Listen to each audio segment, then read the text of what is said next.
nationwide COVID-19 vaccination and booster drive under the Marcos administration fails to meet its target. What is the next step of the health department? And fans will no longer see the star-studded Batgirl film, but at least they can look forward to Warner Brothers' sequel to the award-winning Joker movie.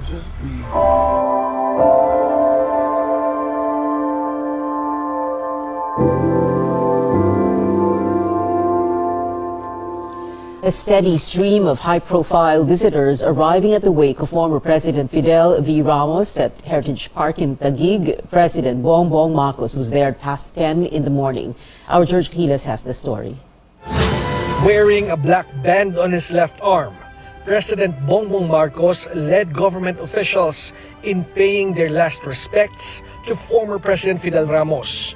Marcos, a distant relative of the departed, condoled with former First Lady Ming Ramos. We are related with FPR, and so it is also a family. It is also part of our. It is also a family event. The loss of FPR when he became president was a symbol of stability.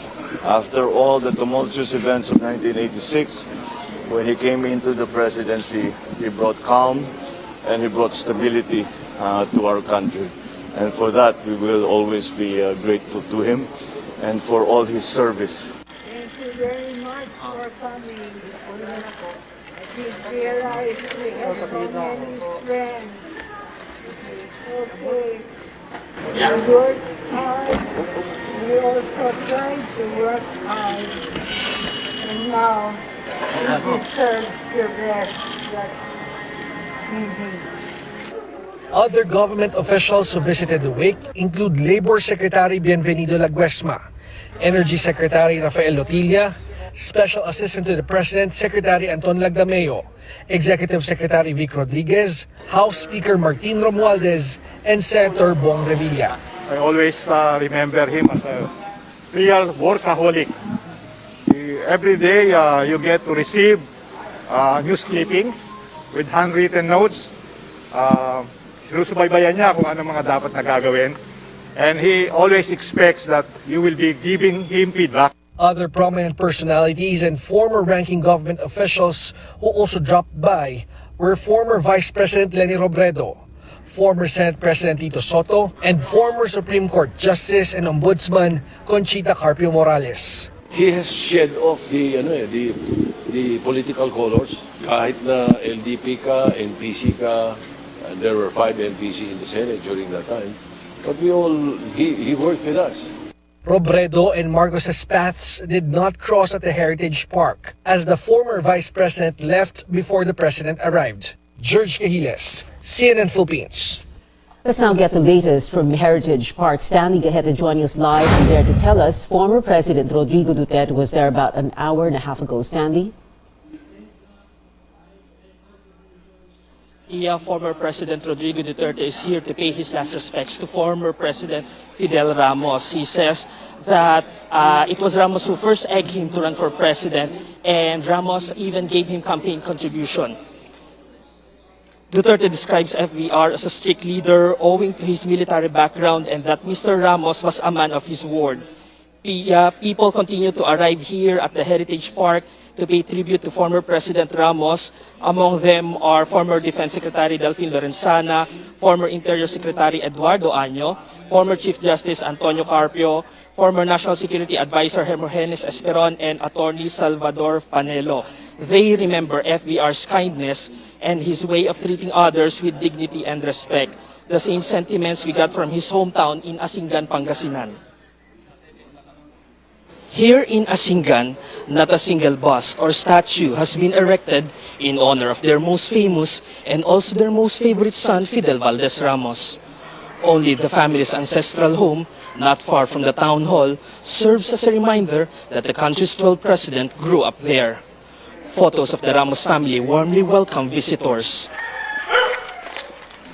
His security officer, Amadeo Licudan, shares his fondest memories of the late president. Duplex po ito. Itong sa kaliwa kay former President Ramos. And then dito sa kanan, kay former Senator Siahani. Ako naman po yung inilagay niya rito na security niya, galing ako sa Presidential Security Group. Since na nag-retire na ako, ang napag-usapan namin, kahit retire na ako, hindi ko iiwan ito. Habang andito to, nasa kanila pa, andito rin ako. Ito po yung ginagamit ni former President Ramos na lamisa.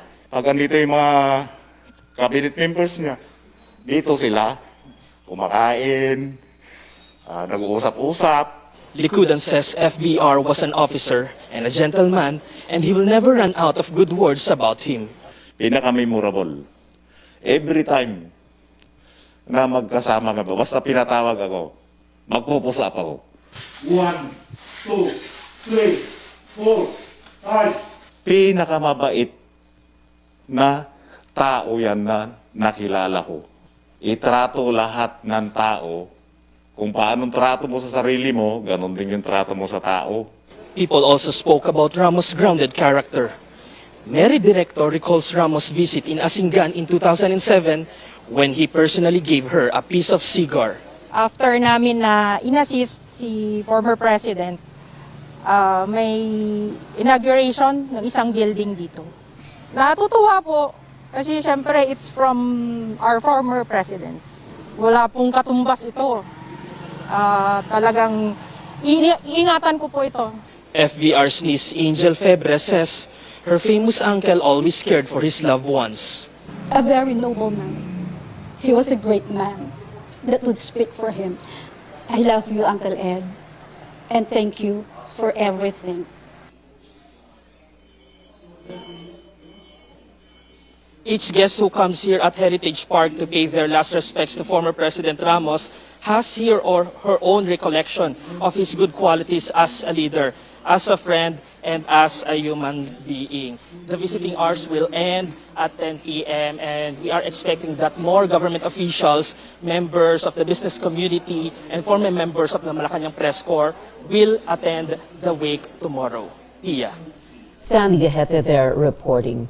Join me for a CNN Philippines special coverage in the morning of Tuesday, August 9th, for the state funeral for former President Fidel Valdez Ramos.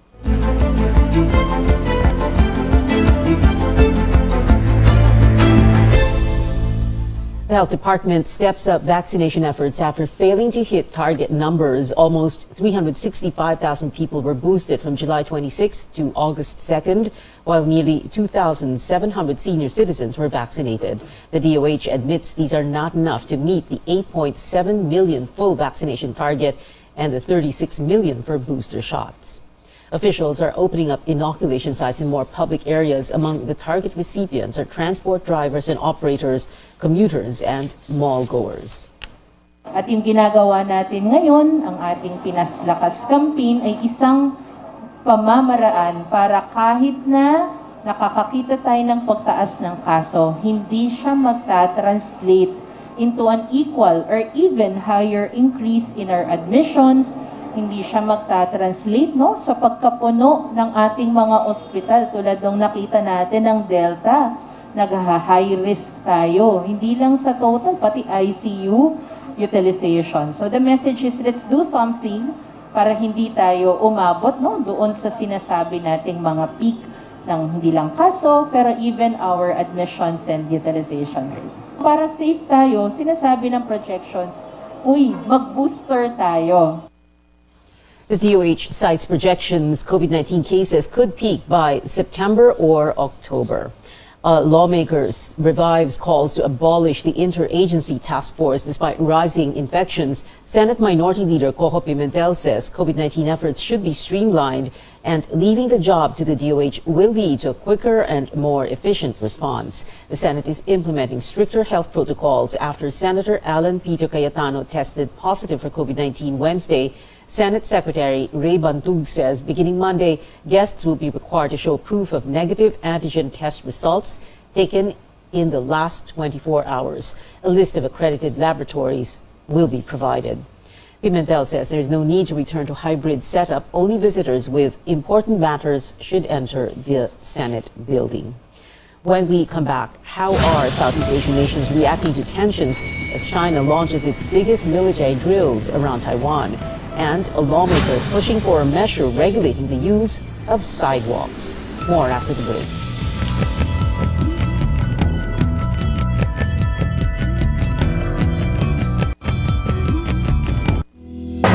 Ito ang RPN, Radio Philippines Network, DXKT 1071 sa inyong mga radyo, ang Radyo Ronda sa Davao.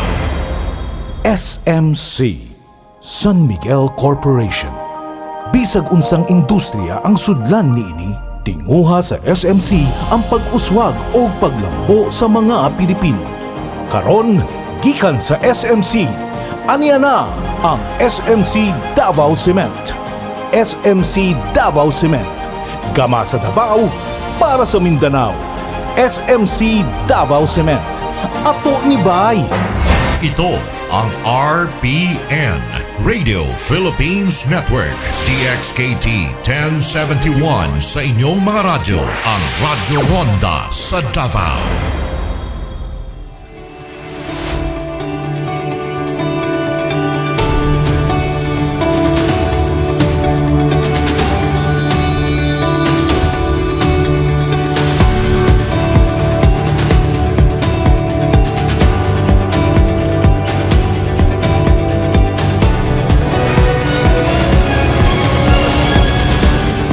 Welcome back. Former President Duterte refuses to comment on President Marcos's decision not to rejoin the International Criminal Court. Duterte reiterates he's ready to face charges over his bloody drug war, but only in Philippine courts. He insists the ICC has no jurisdiction on alleged crimes committed while the country was still a member of the tribunal. I would rather not comment on it, actually.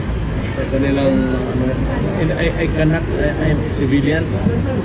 I cannot say anything about it. Tahimik lang muna ako. Justice Secretary Boying Remulla said there will be no sacred cows in his department's drug war review, even personalities as high as the former chief executive. A bill has been filed at the House of Representatives seeking to penalize the unauthorized use of sidewalks, whether for parking or selling or using them as bicycle or motorcycle lanes. Lois Calderon gives us details. Divisoria sidewalks are crowded, both by pedestrians and vendors. We found Aling Nena selling clothes and slippers in one corner. It's not her real name because what she does is illegal. And for the past 3 decades, cops and the MMDA have been chasing her. Takot at takot kami. Nakiusap po kami na kung pwede po namin makuha yung tinda namin. Ayaw po nila ibigay. Nakumpis ka po yung mga paninday? Opo, kasi binibigay daw po nila sa bahay ang punan. Utang lang po namin yan sa 5-6. Divisoria is a public market, but when both buyers and sellers converge on sidewalks, there will be no more space for those just passing by. That's why lawmaker Ramon Huico Jr. wants all sidewalks cleared of vendors like Aling Nena. House Bill 1252 has a long list of what and who cannot use sidewalks. That includes parking and doing business. The proposed law is more punitive because it penalizes violators a fine of as much as 30,000 pesos or a jail term of 1 year. MMDA's head of Task Force Special Operations Colonel Bong Nebrija says the Huico bill gives the existing land transportation law more teeth. There's really no penalty. It's confiscation. But what we do sometimes for those repeated offenders, we write them environmental tickets. The consequence might be deterrent for people to use the sidewalks for personal or commercial use. For sidewalk vendors like Aling Nena, what law enforcers confiscate is equal to her family's lifeline. Her sick child needs an operation. Kaya yung anak ko po ngayon hindi pa po nauoperahan kasi gawa po na wala pong tinda. It's a cat and mouse chase each day. Personally, I do not want to haggle with them taking their goods. The capital that they use in selling these goods are coming from loan sharks. The 5-6, the micro the microfinancing on the streets, or what we call the 5-6, right? And if you will take that, they will just borrow again. Ang batas, walang puso, ang enforcers ng MMDA meron. Buwico's bill makes pedestrians the #1 priority. But people like Aling Nena who live in fear each day also seek to live with dignity. Lois Calderon, CNN Philippines. The Education Department directs local governments to remove quarantine facilities that were set up in public schools during the pandemic. That says more than 15 million public school students are expected to return to classrooms by November. The opening of the new school year begins in 2.5 weeks.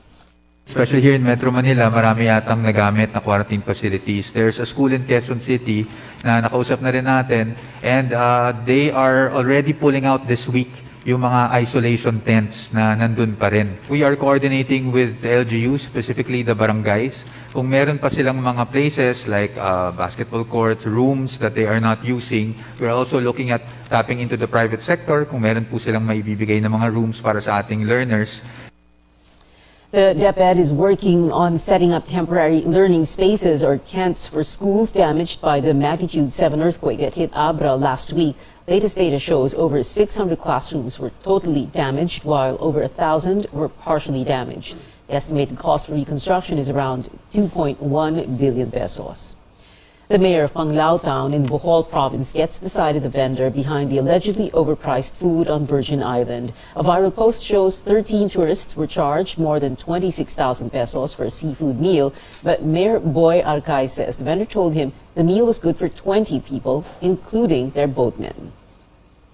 Ang sabi ng nagbibinta, malayo rin daw ng kinukumprahan nila yung paninda kasi kuminsan doon sila namimili about 120 kilometers from Panglao. Mahal rin gasolina. Parang nalungkot rin yung may-ari ng tindahan. Kasi sabi niya, bakit pinipicturan nila na tapos na, mga buto-buto na lang naiwan? The island is temporarily closed to food vendors while tourism activities are limited to sightseeing as authorities probe the controversy. Local government of Panglao is now considering putting up a street food or night market as an alternative area of business for displaced vendors. Global headlines now. China fires multiple missiles in its biggest military drills over Taiwan following the visit of United States House Speaker Nancy Pelosi Wednesday. Beijing has strongly opposed the trip, where the top U.S. official pledged support to the self-ruled island. Leaders from Southeast Asian nations call for restraint to prevent a possible armed conflict. Tristan Nodalo is still in China with the latest. China's People's Liberation Army kicks off its military exercises in key strategic areas around Taiwan in response to the visit of U.S. House Speaker Nancy Pelosi on Tuesday. The drills are taking place in the northern, eastern, and southern portions of Taiwan, which could block sea and air spaces. Pelosi's visit was strongly condemned by Beijing with a commitment to respond militarily and economically. 玩火者绝对没有好下场，犯我中华者必将受到惩处。 World leaders are calling for maximum restraint as tensions over Taiwan build up. Foreign ministers from the ASEAN region also expressed concern over the situation in Taiwan Strait, a potential flashpoint that could lead to an actual armed confrontation. The regional bloc also called on parties to refrain from provocative actions and uphold the so-called One China policy. The United Nations also reiterates their position on the decades-long principle that there is only one Chinese government. We abide by General Assembly resolutions, by the One China policy, and that is the orientation that we have in everything we do. As tensions heat up, the Philippines is closely monitoring developments in Taiwan, highlighting the need for contingency plans. While we don't have the intention of engaging in a war with any country, okay, we might be caught in crossfires with warring countries, ano? And what we need to prepare for is not a capability to fight a war, but what we need to prepare for immediately and urgently is the capability to respond to any foreseeable contingencies. The Manila Economic Cultural Office in Taiwan says contingency and evacuation plans are in place for thousands of overseas Filipino workers in the island. Reporting from Guangzhou, China, Tristan Udalo, CNN Philippines. The Philippines joining calls for restraint, saying diplomacy and dialogue should prevail. Up next on Newsnight, global producer Warner Brothers teases a sequel to the hit movie Joker. And Maroon 5 is returning to Manila. Find out how and where to buy tickets. Stay tuned to CNN Philippines.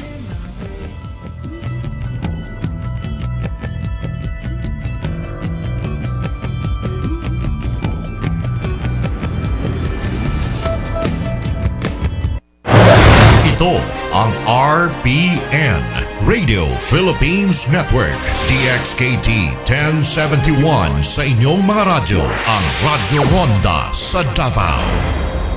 SMC, San Miguel Corporation. Bisag unsang industriya ang sudlan niini, tinguha sa SMC ang pag-uswag o paglambo sa mga Pilipino. Karon, gikan sa SMC, aniya na ang SMC Davao Cement. SMC Davao Cement. Gama sa Davao para sa Mindanao. SMC Davao Cement. Ato ni Bay. Ito ang RBN, Radio Philippines Network, DXKT 1071 sa inyong mga radyo, ang Radyo Ronda sa Davao.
This is Newsnight on CNN Philippines. New IBO World Flyweight Champion Dave Apolinario paid a courtesy call on President Marcos yesterday in Malacanang. The Pinoy boxer gave Mr. Marcos an autographed pair of boxing gloves, while the chief executive congratulated the undefeated Apolinario, who now has 17 wins to his name. The Doberman knocked out three-division former world champ Gideon Buthelezi in South Africa over the weekend.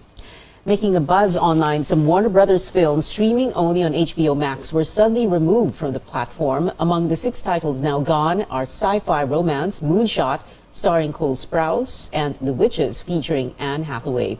Netizens speculating it's part of the company's efforts to cut $3 billion in expenses after a costly merger deal with streaming platform Discovery. This also coincides with Warner Brothers' decision not to release its star-studded Batgirl movie featuring Leslie Grace and Michael Keaton. Warner Brothers says the move reflects its strategic shift for the DC Universe and HBO Max. The directors say they're saddened and shocked by the news. They add the movie was far from finished, but they hope that one day fans will get to see the final cut. The film was already in post-production and was set to arrive on HBO Max this year. The platform is not yet available here in the Philippines. But as one DC hero says goodbye, one villain will be saying hello soon. CNN's David Daniel has that and a newly dropped romantic comedy on tonight's Hollywood Minute.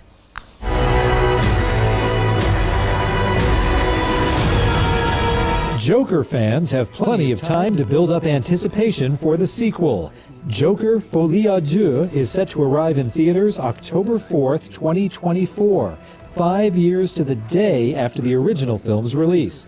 2019's Joker made more than $1 billion worldwide, the highest-grossing R-rated movie of all time. I just started a new job. It's totally consuming my life. I have no time for anything else, and I'm okay with that. And I just took a break from my job, and I have all the time in the world, and I am totally okay with that. See? We're doomed.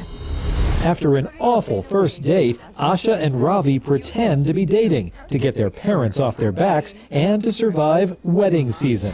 The rom-com contrasts traditional arranged relationships and modern online dating. It is just so similar. And that's actually better, I think, in a sense. That's my opinion. Just because at least there's like some reference point. There's some reference points. I don't want to call anything better or worse, but there are options. You know what I'm saying? Yeah, like, that's true. Who knows? You might just bump into the love. Have you been on of any your of the life. dating apps? I've been on the dating apps. They suck. Wedding season is now streaming on Netflix. In Hollywood, I'm David Daniel. Maroon 5 fans, here's your wake-up call to grab tickets for the band's concert here at home. The fan club pre-sale for Maroon 5 World Tour in Manila kicked off today. The Live Nation pre-sale is set tomorrow. General sale begins Saturday. The band performs at the Mall of Asia Arena in Pasay City on December 8th. K-pop meets K-drama with Sandara Park and Squid Game star Jong Ho-yeon taking pictures together in Seoul, South Korea. The former 21 member responded to a netizen who pointed out that Ho-yeon is a blackjack or a fan of the girl group. Apparently, Ho-yeon said she liked 21 and even sang lyrics of their hit Fire for Sandara. And that is it for now. Join me again on news.ph at 7 p.m. I'm Pio Hontiveros for Newsnight, where we go above and beyond the headlines.